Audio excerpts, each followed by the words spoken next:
La guerre au Moyen-Orient s'intensifie progressivement. On a appris que les extrémistes Houthis sont même prêts à s'allier avec les pirates somaliens pour bloquer la mer Rouge. L'armée américaine dépêche rapidement des troupes au Moyen-Orient. Aujourd'hui, examinons cela de plus près. Regardons tout de suite. Avant cela, si vous souhaitez suivre l'actualité internationale le plus rapidement possible, veuillez appuyer sur le bouton d'abonnement de Sense Studio.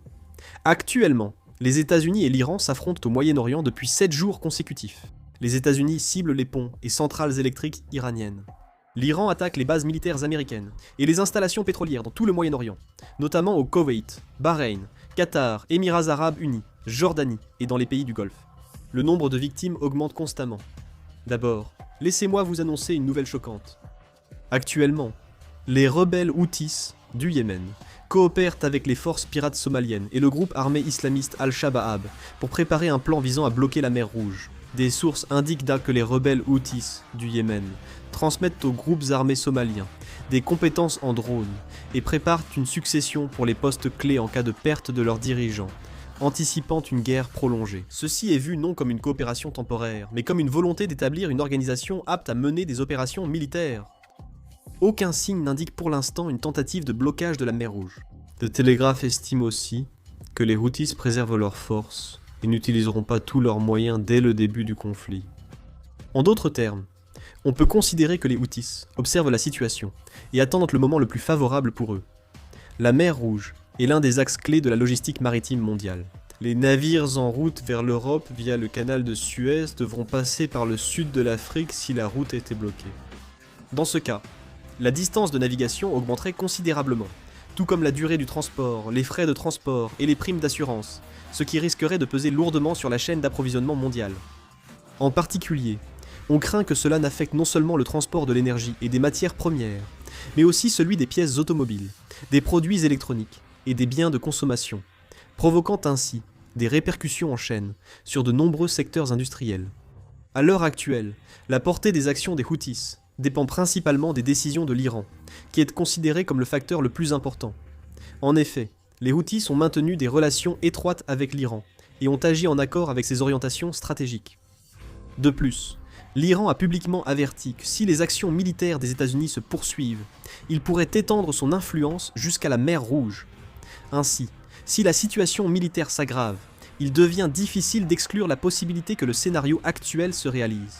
On constate une recrudescence de la piraterie dans le golfe d'Aden. Récemment, un navire transportant des produits chimiques y a été détourné par des groupes armés. Après l'incident, l'unité Cheonghae de la marine sud-coréenne est vite intervenue pour évaluer la situation et agir. La force de Cheonghae protège depuis longtemps nos navires et les cargos internationaux dans le golfe d'Aden. Elle a de nouveau mené une opération d'urgence pour assurer leur sécurité et éviter d'autres dommages. On constate que l'augmentation de l'activité des pirates est aussi liée aux évolutions politiques au Moyen-Orient. Récemment, l'attention de la communauté internationale et la puissance militaire se sont concentrées autour d'Ormuz et de l'Iran, ce qui a conduit à une évaluation selon laquelle la surveillance et la vigilance dans le golfe d'Aden et les eaux somaliennes sont devenues plus relâchées qu'auparavant. Les pirates exploitent cette faille pour relancer leurs activités. Il est rapporté qu'ils suivent les routes des navires marchands, surveillent leurs déplacements et ciblent ceux dont la sécurité est faible pour attaquer. Le problème plus grave, c'est que si la guerre au Moyen-Orient et la menace des pirates se produisent en même temps, les forces navales internationales pourraient être dispersées dans plusieurs régions. Cela suscite des inquiétudes quant au fait que la mission de protection des navires marchands pourrait devenir encore plus difficile. Des analyses frappantes émergent.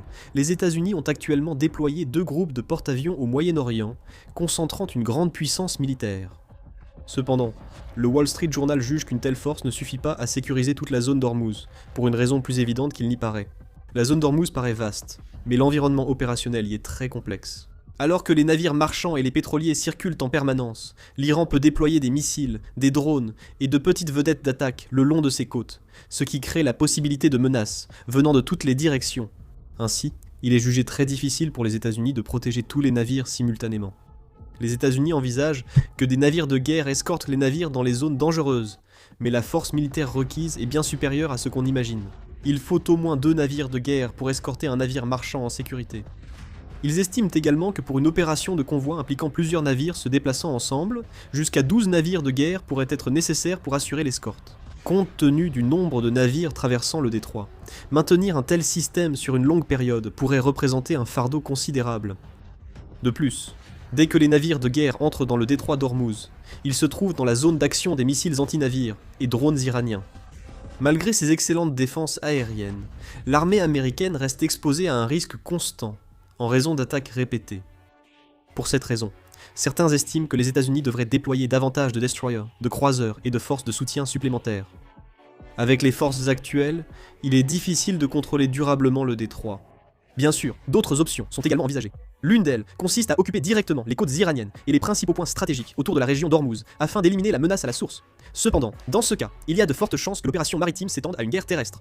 Le littoral iranien est accidenté, et des installations défensives y ont été construites depuis longtemps, ce qui rend l'opération d'occupation elle-même difficile.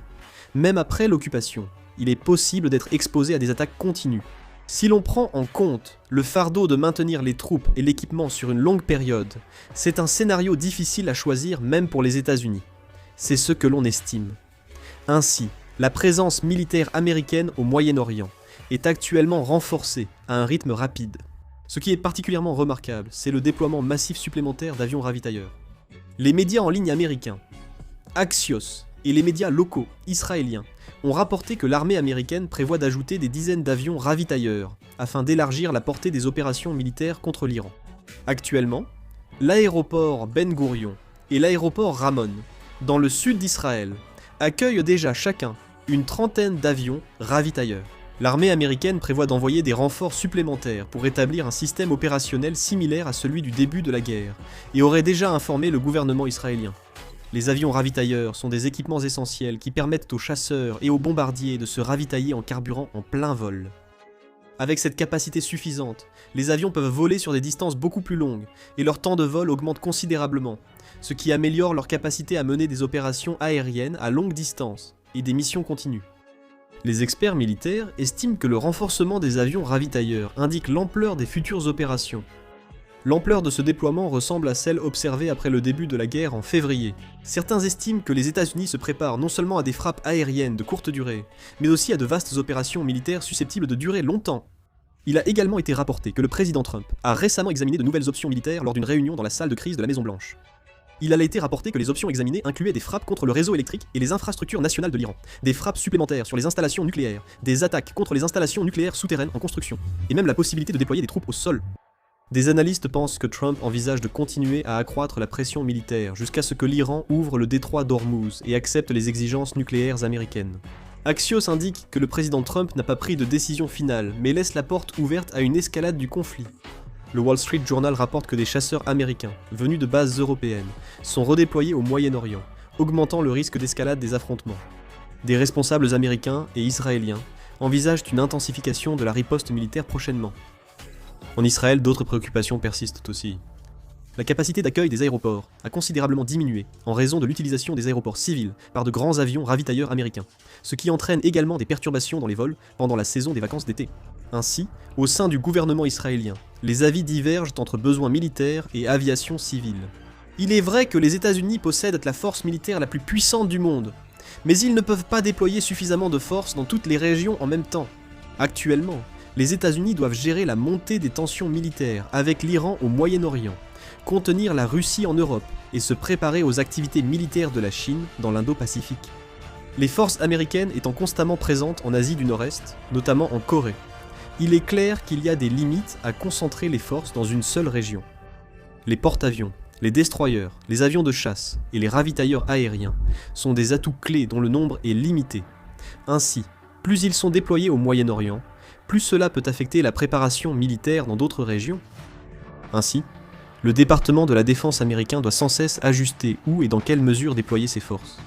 En cas de conflit prolongé au Moyen-Orient, les États-Unis devront gérer la rotation des troupes, l'entretien du matériel et l'approvisionnement en munitions, ce qui alourdirait la charge militaire.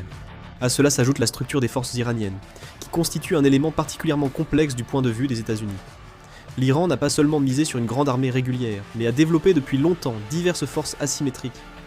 L'Iran dispose et utilise simultanément plusieurs types de forces, notamment des missiles balistiques et de croisières en milliers d'exemplaires, des drones kamikazes longue portée, ainsi que de petites vedettes rapides, des sous-marins et des missiles anti-navires déployés sur les côtes. S'y ajoutent des liens étroits avec l'axe de la résistance, dont les Houthis du Yémen, le Hezbollah du Liban et des groupes armés pro-iraniens en Irak et Syrie. Ces organisations peuvent lancer des attaques simultanées dans plusieurs régions, forçant les États-Unis et leurs alliés à gérer plusieurs fronts à la fois. Même si une base spécifique est bombardée ou qu'une partie de leur puissance est neutralisée, cela signifie qu'il reste toujours la possibilité que de nouvelles menaces apparaissent dans d'autres régions. Les experts militaires estiment qu'un affrontement avec l'Iran ne se résume pas à une guerre conventionnelle, et qu'il faut aussi envisager la possibilité d'attaques simultanées, et variées dans plusieurs régions.